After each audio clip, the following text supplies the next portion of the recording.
Now let us begin our class. We'll continue with the Surangama Sutra.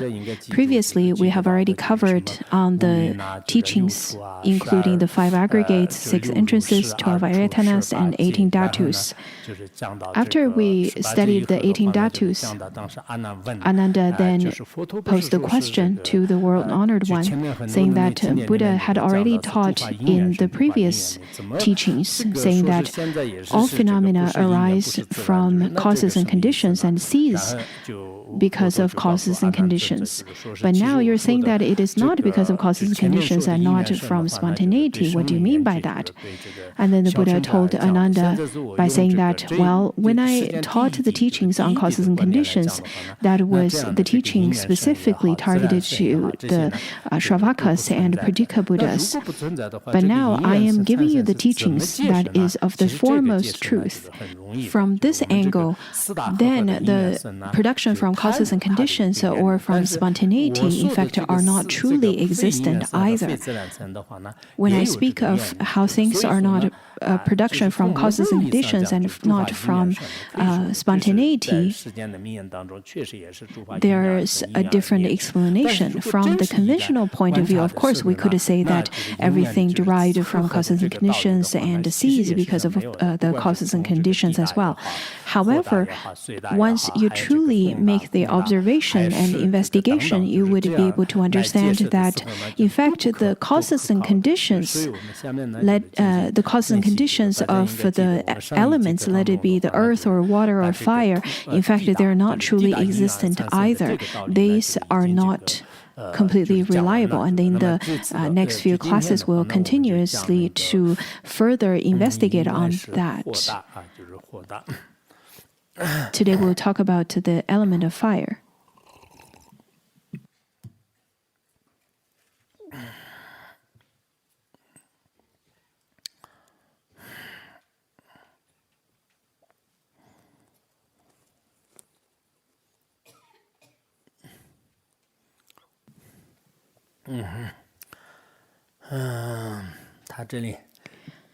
Over here in the sutra, the Buddha told Ananda by saying that Ananda, fire, which has no nature of its own, depends upon various causes and conditions for its existence. Consider a family in the city that has not yet eaten. When they wish to prepare food, they hold up a speculum to the sun, seeking fire. Now we're going to make analysis on the element of fire. Through making such analysis, we would be able to see the nature of fire, which is without a substance of its own. It is without any self-nature. It doesn't have a self-existent, solid existent substance. It is completely relying upon the causes and conditions. It is a production of causes and conditions. In the other sutras and shastras, we've studied that as long as it is a production of causes and conditions, then there is no self-existent substance to it. There is no self-existent nature to it. Every phenomena arises from causes and conditions, therefore they do not have any self-nature. That is stated in the sutra. And then the Buddha continued to say that, the Buddha said that, well, why don't you make the observation to some family in the city that has not yet eaten and about to prepare food, about to cook. At that time, before you can actually cook, you have to make fire.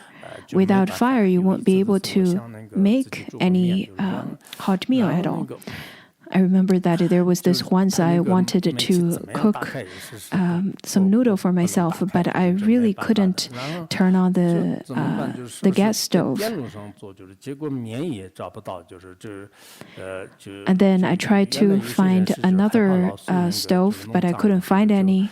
Also, I couldn't find the noodles because there were people,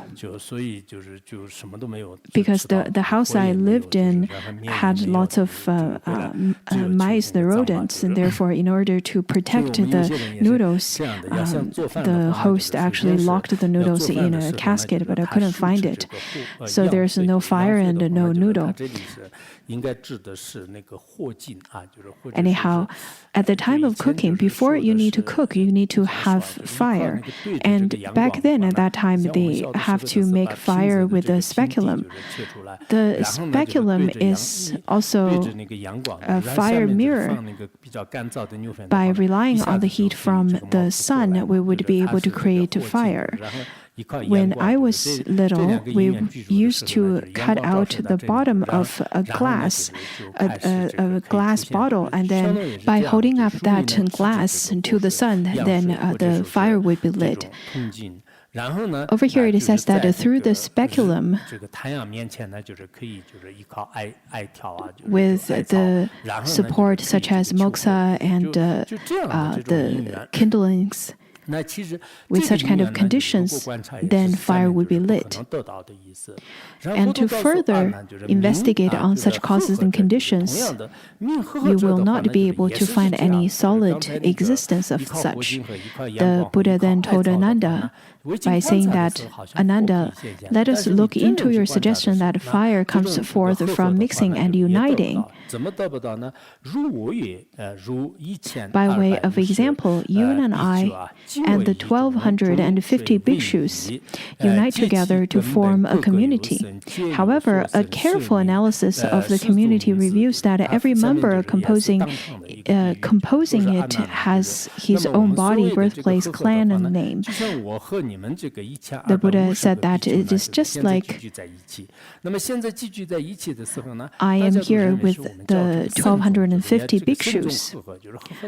As a group, we are called a community, a sangha. But such kind of a name is simply a name. Such term sangha is simply a name. But if you were to make careful analysis and make careful observation, you would be able to see that the 1,250 bhikshus, each of them have their own body, birthplace, clan, and name. And there is really no mixing and uniting at all. Some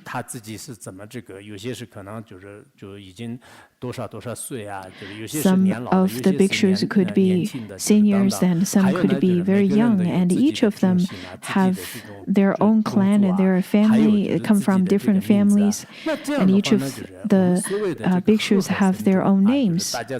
Therefore, the so-called sangha is when everybody is all gathered together. But when at the time of when each of the sangha members are separated, are there causes? You need to look at, are there causes for each of them to be called a sangha? Without such cause, then you cannot have such kind of result of uniting again. There are lots of ways of making such observations taught in Madhyamika. And then the Buddha started giving an example. For example, over here, the Buddha said that Shariputra is a Brahmin. Uruvilva is of Kashyapa clan, and you, Ananda, come from the Gautama family. Shariputra in Tibetan language is Shariva, and it is a type of bird, it's egret. The egret's eyes are really beautiful, and it is said that Shariputra's mother has beautiful eyes that is the same as egret. Therefore, Shariputra was named after how his mother's eyes looked like. For such reason, people named him in such a way. In the tradition of India, lots of people were named after the mother's side. I think in the West, Hillary Clinton, for example, follows her husband's last name. But in Tibet, usually in Tibet, usually people would take the clan's name or family name of the father. Yuruvilva is of the Kashyapa clan. There are some different translations in Chinese language. And Yuruvilva means papaya grove. The Chinese translation can be a little bit difficult to understand, but it is said that he's from one of the 7 sages of the Veda traditions. So his family name is one of the 7 sages family's name of the Veda tradition.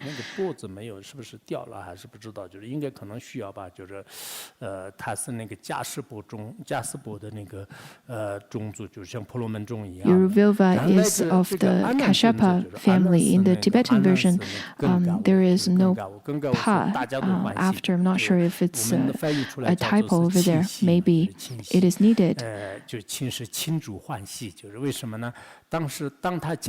And Ananda come from the Gautama family. Ananda means blissful, because everyone was really blissful at the time of hearing his birth. At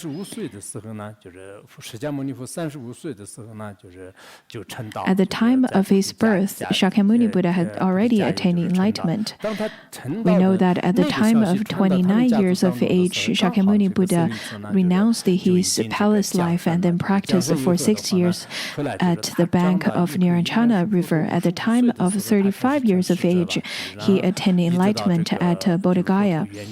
And the news of him attaining enlightenment was passed to his family at that time, and right at that time Ananda was born. So he was named as blissful. After he grew up around the Buddha at the age of 55, Ananda became the attendant of the Buddha, all the way between the 55 years of age to about 80 or 81 years of age of the Buddha. So he served the Buddha for 25 years, roughly. At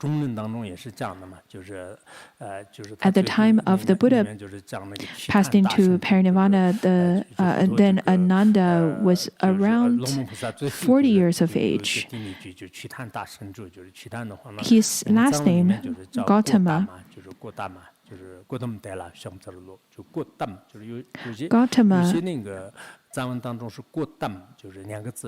in the Tibetan language, sometimes it's Gautama, sometimes it's Gauta. When some of the non-Buddhists would call the Buddha, they would call the Buddha as Gautama. Almost sounds disrespectful, but Gautama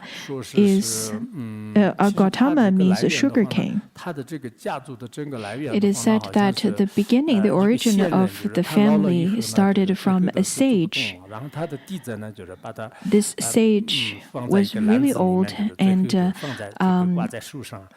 after walking for a long period of time, he couldn't walk anymore, and his disciple decided to place him in a basket and hand that basket with the sage sitting inside of it on the tree, while the disciple went to find food.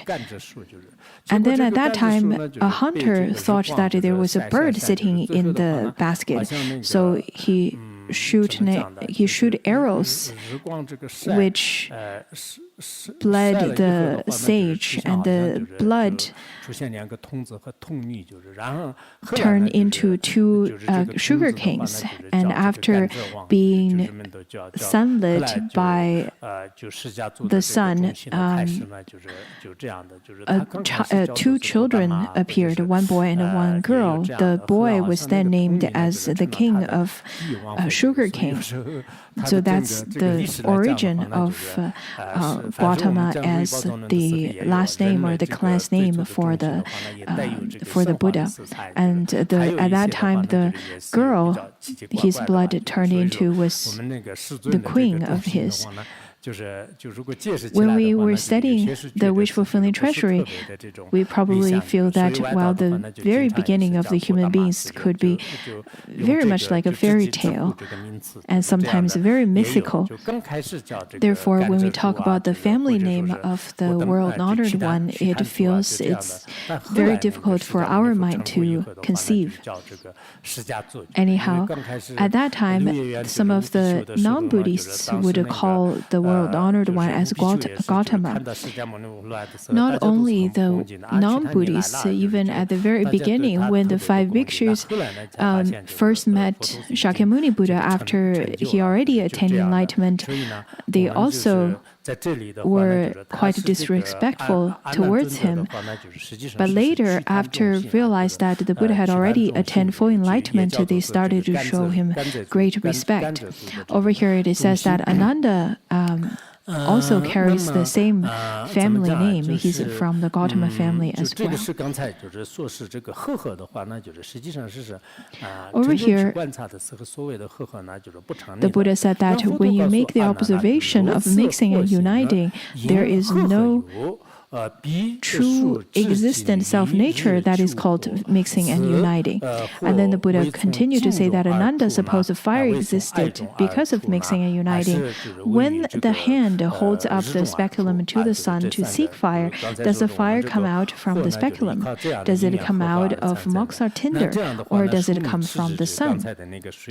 So the Buddha said that, well, tell me where the fire comes from.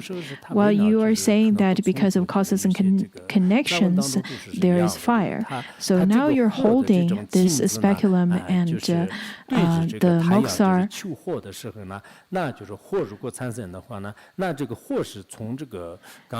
Since you are seeking for fire from the sun, then where does the fire come from? Does it come from the speculum? Does it come from the sun? Does it come from the moksar tinder? That reminded me when I was little in Tibet. At that time, we didn't have much of the matches even. At that time, people would wear a little bag around their belt. If the family is rather quite wealthy, they would put some of the tinders, a certain type of tinder, in that little bag. Originally, I wanted to show you a picture. Nowadays, we see lots of the traditional costumes of Tibet at the time of people's marriage. People would wear all kinds of things around their belts. But the original costume was that the men would wear 2 pockets around, or 2 little bags around their belt. One is to put certain types of tinder material or some kind of match-like or lighter-like material, and the other one is to put some needles and threads.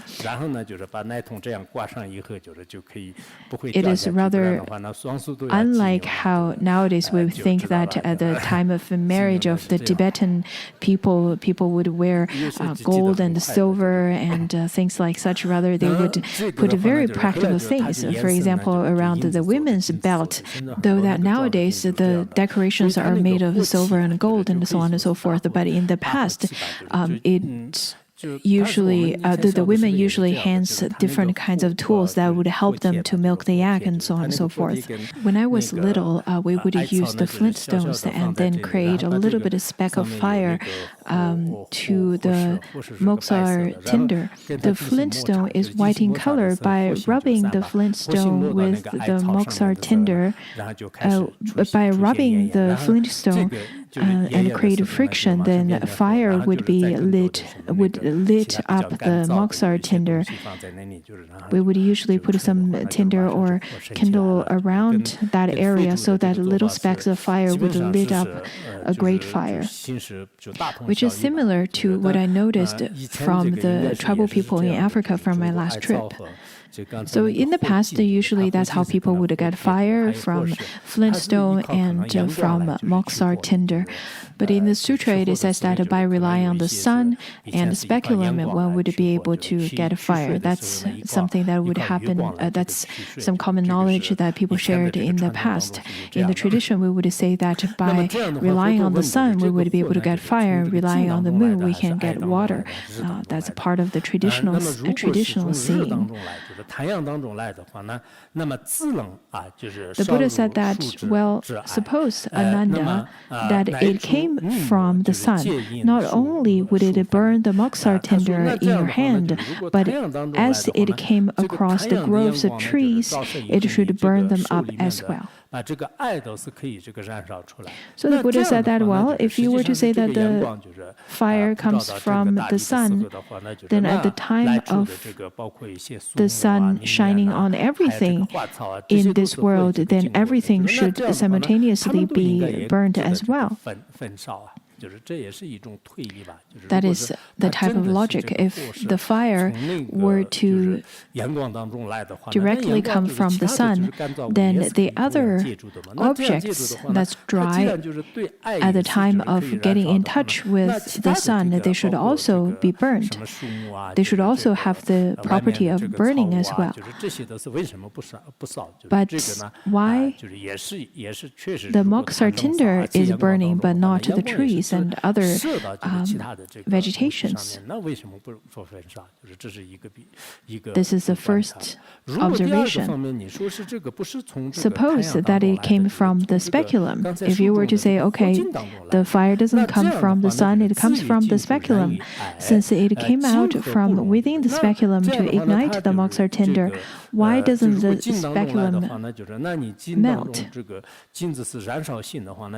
If you were to say that the speculum is the direct cause of fire, then why doesn't speculum itself be burned?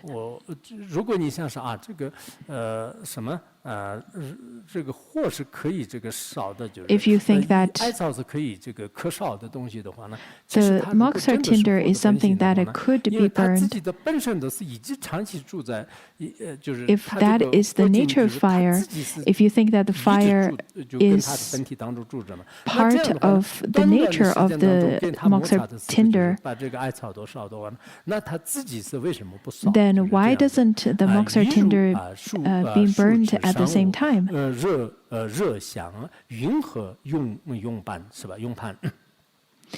Yet your hand that holds it feels no heat. How then could the speculum melt? But at the time of holding this speculum that should have the property of fire, then why would you be able to hold this fire that doesn't burn your hand? Since when we're holding this speculum, it does not have the nature of burning, then how could the speculum melt? Furthermore, how could it burn the moksar tinder? This is the second question. So questioning Ananda again.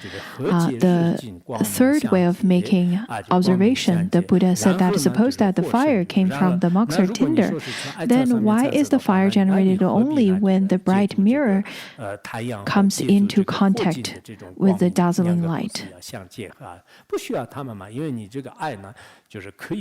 If you were to say that this moksar tinder can generate fire, then what's the point of the mirror? What's the point of this speculum?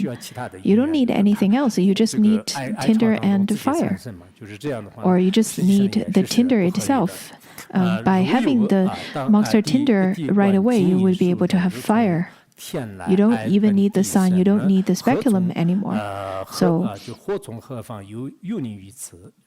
that is incorrect as well. Furthermore, the Buddha said that on closer examination, you will find the speculum held in hands, the sun high up in the sky, and monks are grown from the ground.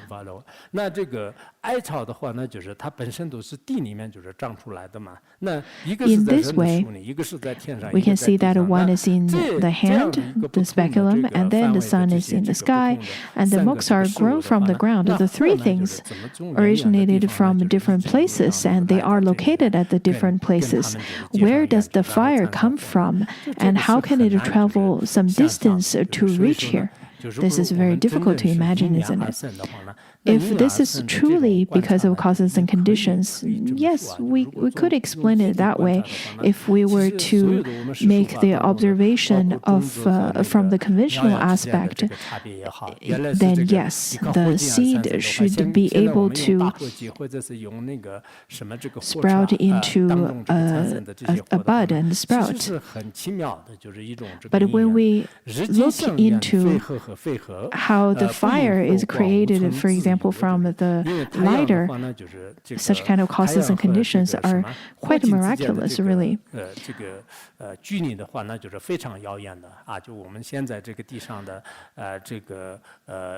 sun and the speculum cannot mix and unite since they are far apart from each other. It could be miles and miles between the speculum to the sun. How could they mix and unite? Are there some uniting and mixing? Nor can it be that the fire exists spontaneously without an origin. So the Buddha started to then make the explanation of the true nature of fire. You simply do not know that in the treasury of the thus come one, the nature of fire is the true emptiness, and the nature of emptiness is the true fire. It is only as an mundane being you do not understand that the fire is the treasury of the thus come one. The nature of fire is empty, and this emptiness at the time of when causes and conditions are matured, then fire would manifest. In the sutra over here, it says pure at its origin. The origin in the Tibetan language is luminous in nature, and the pure means it's the nature is empty. So both luminous and empty, and it pervades the Dharma realm, the whole Dharma Dhatu. When we speak of the fire at the time having both of the causes and conditions being matured, it can be lit, but you would not be able to find the nature of a fire. Why is that? It is because it is related to the Dharma Dhatu, it is related to the Buddha nature, the luminous and empty nature of it. If you do not understand that, then it doesn't matter how much of the external conditions you're trying to get into it, you will not be able to truly understand. The sentient beings do not understand that the form is emptiness and emptiness is form. The fire is emptiness, and the emptiness is a true fire. The manifestation is emptiness. Emptiness is manifestation and is luminosity. That is the same teaching that is given over here. The emptiness and manifestation is non-dual, and it is without any difference. The luminous and emptiness is without any differentiations. That's the teaching that is given over here. And then in the sutra, it continued to say, the Buddha continued to say that it accords with the living beings' minds in response to their capacity to know. because the sentient beings have different types of mind, and because the sentient beings have different cognitions, therefore the sentient beings perceives the fire differently. For example, the hell realm beings would see fire burning their body, and for example, the celestial beings sees that the nature of fire has the nature of nectar, and pure beings would perceive fire in different ways. According to a Shastra composed by a mainland Chinese master, he said that when practicing virtuous deeds by relying on the conditioned fire, it could bring forth all kinds of virtuous deeds, such as brightness and happiness. Also, the kinds of karma that is accumulated could bring about signs such as light and seven treasures that is similar to Sukhavati.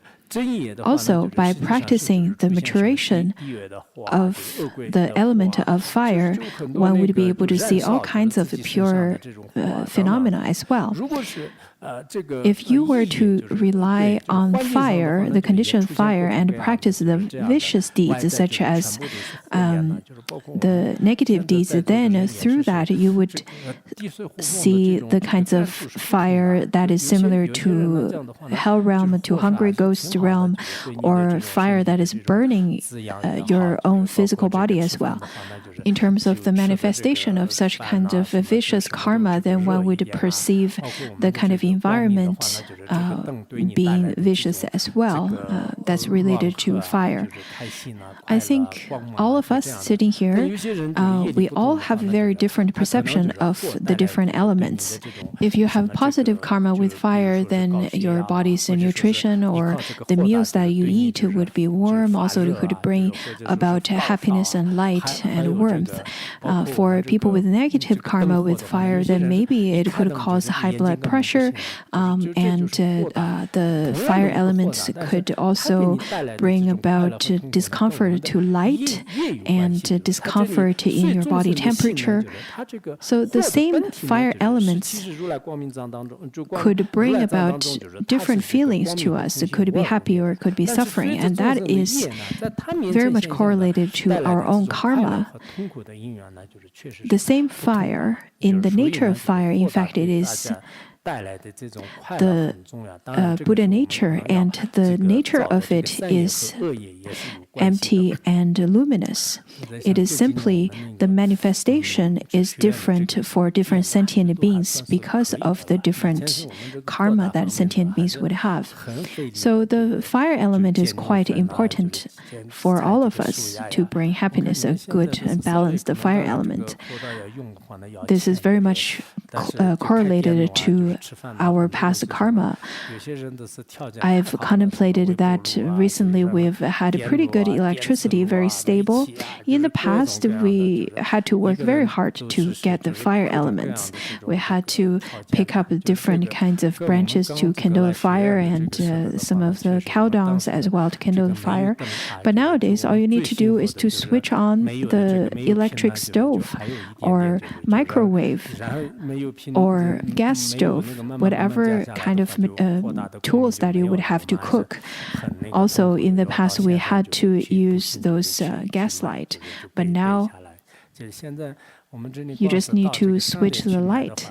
In the past, we had to walk a long way, all the way to the county by foot to get those gas lights so that we can enjoy a little bit of luminous.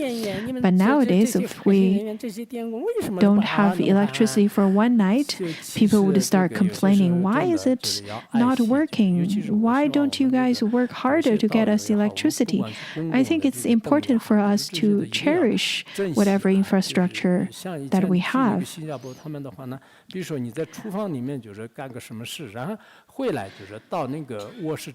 In the past, I remember that when I visited Singapore, I remembered people were very conscientious when it comes to saving energy. They would remind each other that, oh, the kitchen's light is not off, let's turn it off. Rather than over here, I noticed that some of the empty houses would keep those lights on all night, though that those houses are empty. This is very wasteful. People nowadays would keep light on in the washroom and in places that we don't really go to very often. And it seems that we don't have this kind of mentality of saving energy. I'm not sure if you're familiar with Singapore, but in the past it is considered as one of the 4 most developed countries in Asia. If people in Singapore would care so much about saving energy, shouldn't we also consider that as well? Otherwise, when it comes to paying the electricity bill for the whole Sangha, for example, last year we used a few million RMB, and it took us a long time to resolve that issue. The electricity that we have over here at the time of building the infrastructure, I heard the authorities managing this area told me that every year many people would die because of performing such difficult jobs and tasks to build those infrastructures. Completing projects such as this, when it comes to the requirement of shipping the cement and the rebars, it could be very difficult. Therefore, when it is time of using electricity, we need to, first of all, contemplate that in the past, the great masters would use even just the light of the incense and the light of the butter lamp to read books and to study. Do not take the electricity for granted. Do not take your lights for granted. We've used 6 or 7 years to complete our tasks of building a good electricity grid over here. Maybe we still need to finish some of the projects in certain areas, but other than those special situations, the most of our electricity is quite stable. Where compared to the past, whenever we used any of the high voltage electrical appliances, the fuse would be burnt. Nowadays, we have a rather very stable supply of electricity. The electrical grid, as well as the high voltage and low voltage electricity supplies, I think in general it's much better. At the beginning of such design, we also had all kinds of concerns. Is it safe, and is it aesthetic? But now, from the current situation, we can see that it's so far so good.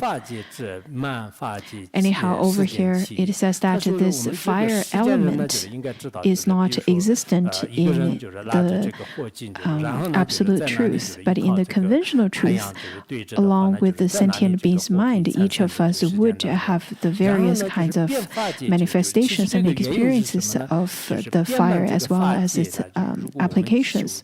The Buddha then continued to tell Ananda, saying that you should know that the fire is generated in the place where a speculum is held up to the sun, and the fire will be generated everywhere if specula are held up to the sunlight throughout the Dharma realm. According to Master Han Shan, he said that the nature of fire, the element of fire, is all pervasive throughout the Dharma realm. Therefore, since there's such nature of all the four great elements, then the causes and conditions could also be accumulated. It is also pervasive throughout the world. That is also the same to say that the human beings, the sentient beings, have the Buddha nature. So we naturally have lots of wisdom. Therefore, even if a person appears to be quite dull in capacity, but if you were to let that person study English, Japanese, or Tibetan, or Chinese, or whatever kinds of technical skills, they would be able to study at least a little because the Buddha nature is available over there. That's the resource that we all share, that we have. So in the Dharma realm, the nature of all the four great elements are all pervasive. Therefore, when the causes and conditions are matured, then the elements would be able to appear. But because each sentient beings have very different karma, when the virtuous karma were to be matured, then the virtuous fire would manifest, just as how Larangar now enjoys light. But if we were to accumulate the vicious kinds of karma, and the causes and conditions are all matured, then it could lead to a disaster of fire. So it is really the different causes and conditions that, or the different karma that we have. And with the causes and conditions, the virtuous ones would lead to happiness, and then the vice ones would lead to suffering. The Buddha continued to say that it is experienced to whatever extent is dictated by the law of karma. Ignorant of this fact, people in the world are so deluded as to assign its origin to causes and conditions or to spontaneity. As much as you would expound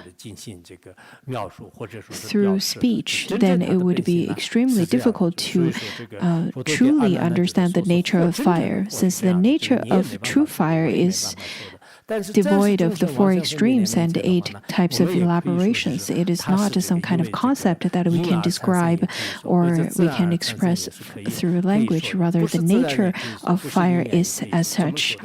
The true fire is such you cannot express it in language, since these mistakes which arise from discriminations and the reasoning process of the conscious mind are nothing but the play of empty words which have no real meaning.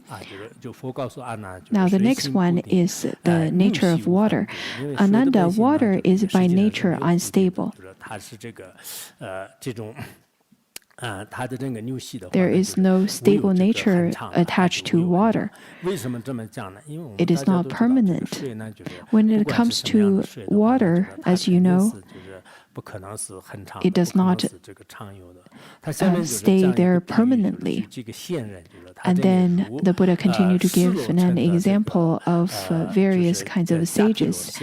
He said that it may keep on flowing or come to a stop. Kapila, Chakra, Padma, and Hasta. The Kapilas are the ones who have the yellow hair, the golden hair. And then the next one, Chakra. Their name means it's a round circle, because people who belong to this particular type of non-Buddhist religion believe that the whole universe is a circular thing. So it's from the perspective of their philosophical understanding. And then the next one is Padma, which is the lotus, because those group of people usually live around the lotus ponds. The next one is Hasta. The Hasta practitioners are also called the ones who practice around the banks of water. Then the Buddha said that these group of great magicians or these great group of masters and magicians of Shravasti often would hold up instruments to the light of the waxing moon to extract the light of the waxing moon or the essence of the moon at midnight to extract from the moon the essence of water to mix with their drugs.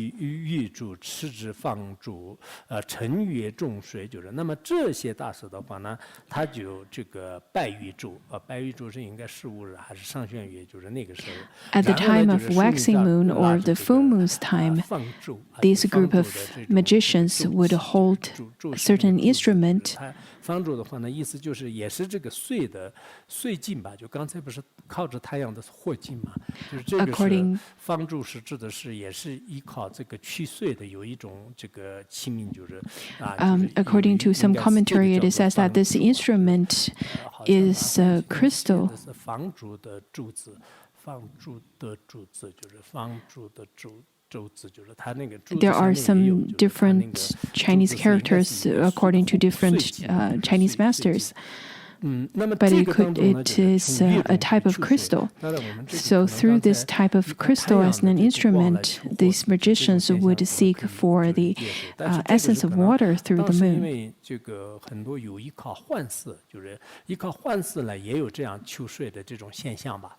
Sometimes in the past, people would rely on the magicians to seek water, though that this is not a very common practice nowadays. But in the past, especially the tradition states that the moon has the essence of water and the sun has the essence of fire. Therefore, there were such traditions. Some of the magicians, by relying on their particular technique of using different instruments, they would be able to extract the essence of the moon so that the water can be produced. Nowadays, when we look at different scientists, they would be able to also create different kinds of causes and conditions and make their productions of a certain type of material. So we can't simply label it as impossible just because we couldn't do it or we don't understand how it's done.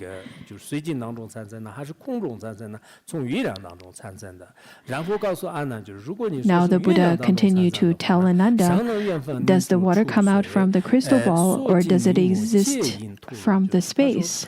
Well, if you were to say that the moon is the source of such water, then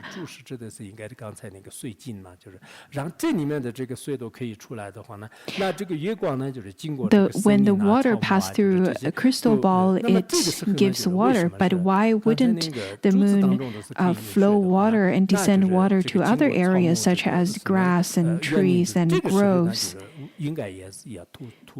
Because if you were to say that the moon would give the flow to water, then when the moon passed through the other areas, the water would also be descended from the moon to those areas. And if the groves and the trees and grass would have the water descend from the moon, what's the point of having such kind of crystal ball? It would be redundant. This is the first one to say that if it were to come from the moon, that is not correct.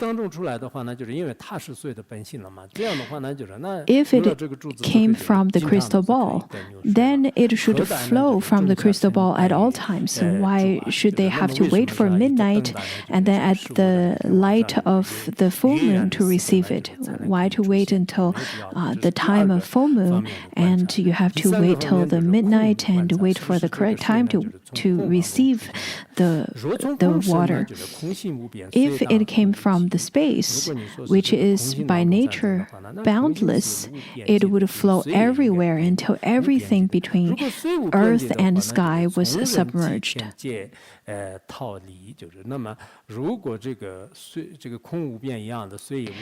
If, since the space is boundless, then all the way between earth and sky, between the human realm to the celestial realm, everything would be submerged in water, since space is boundless. Since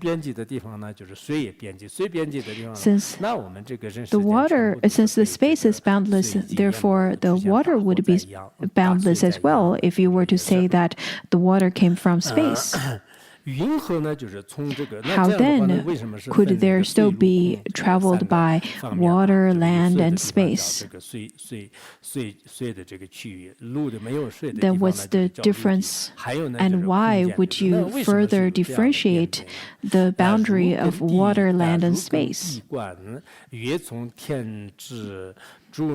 Furthermore, upon closer examination, you would find that the moon moves through the sky. The crystal ball is held by the hand, and then the pan, this particular container to receive the water is put there by someone, but where does the water that flows into the pan come from? Now, this is a picture of when someone's receiving the water. At that time, someone's holding the pan to receive the water, waiting to receive the water from the crystal at the time when the full moon is in the space.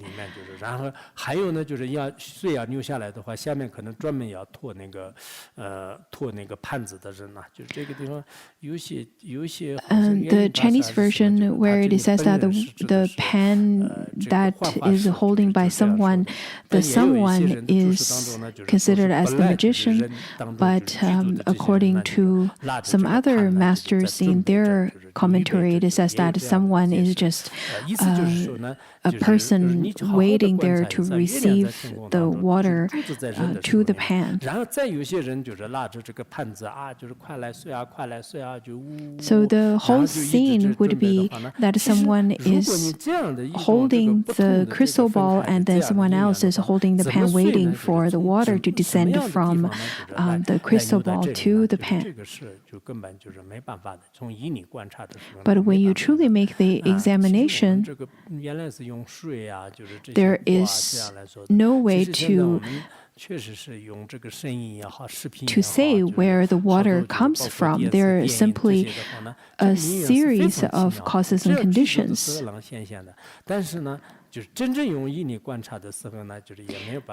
In fact, not only the elements of water and fire, when we look at the audio and video recordings and TV shows and the movies, the causes and conditions are also quite miraculous. It only appears to the sentient beings at the time when the causes and conditions are matured.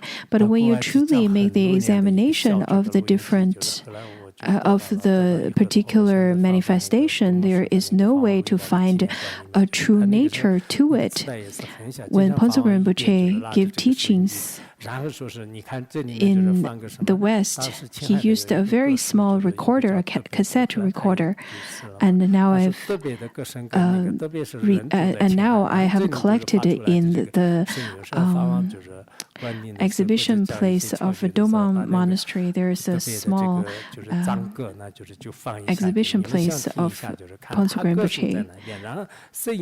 The cassette tape is rather small, same as the recorder, and the Ponzo Rinpoche would hold it up, saying that, well, this is a small recorder, but inside of it there is a famous singer whose name is Deepen, and his song would be played at the time of giving empowerment. And Ponzo Rinpoche would also say that, look at this small cassette, how would it be able to collect the sound?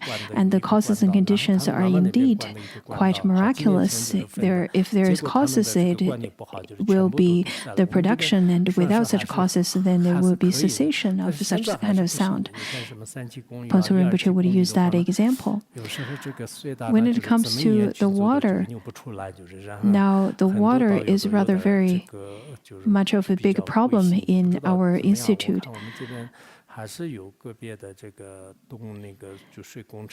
Currently, we have lots of the plumbing issues in our dormitories,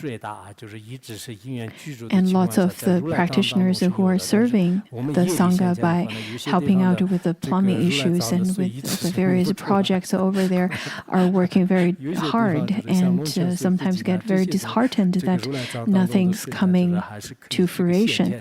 But under certain causes and conditions, especially knowing that the water is already all-pervasive and existent in all of our Buddha nature, it is simply because of our karma, the karmic obscuration, the water is not currently available to all of us.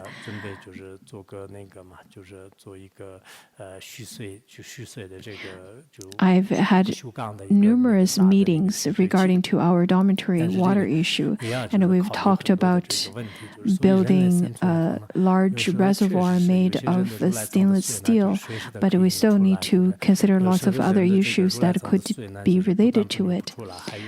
This is quite important, especially when it comes to the livelihood of all of our Sangha over here.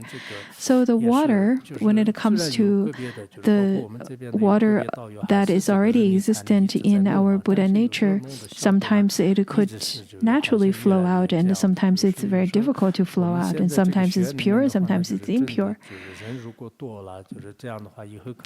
Since we have a large number of Sangha members over here, there could be a great numbers of difficulties. A great number of our Sangha members are trying very hard to serve the Sangha. Not sure how things would be later since it is all impermanent, but now since we have the causes and conditions, that's what we will strive for right now. That's the topic related to the great element of water. To continue, the sutra says that the moon and the crystal ball cannot mix or unite since they're so far apart, nor can it be that the essence of water exists spontaneously without an origin. You still do not know that in the treasury of the thus come one, the nature of water is true emptiness, and then the nature of emptiness is true water. Pure in its origin, it pervades the Dharma realm. It accords with living beings' minds in response to their capacity to know. And then later there's a story that's related to this. A crystal ball is held up at a certain place, and there water comes forth. If crystal balls were held up throughout the Dharma realm, and then throughout the Dharma realm, water would come forth. Since water can come forth throughout the entire world, can there be any fixed place to which it is confined? As long as there's the nature of water that is all pervasively existent within the Buddha nature, then at the time of causes and conditions being matured, then even the desert would produce water. If the water that is dry in your Buddha nature or without a cause, then you could everywhere could be dried. In our world, we can see that in a building, there are people with good conditions and good karma. They would not have a bad water issue, and without such kind of virtuous karma, then you would encounter lots of plumbing issues related to the element of water. I think sometimes we need to learn how to work with various things. We shouldn't rely on the other technicians when it comes to the burnout of fuse. I specifically learned how to do that instead of trying to find other people to serve you to do that, because all of our members serving the Sangha, they're doing it voluntarily. They're not working for you, so you need to learn various things so that you can live more independently. It is experienced to whatever extent is dedicated by the law of karma. Ignorant of this fact, people in the world are so deluded as to assign their origin of cause and conditions or to spontaneity. These mistakes, which arise from the discriminations and reasoning of the conscious mind, are nothing but the play of empty words which have no real meaning.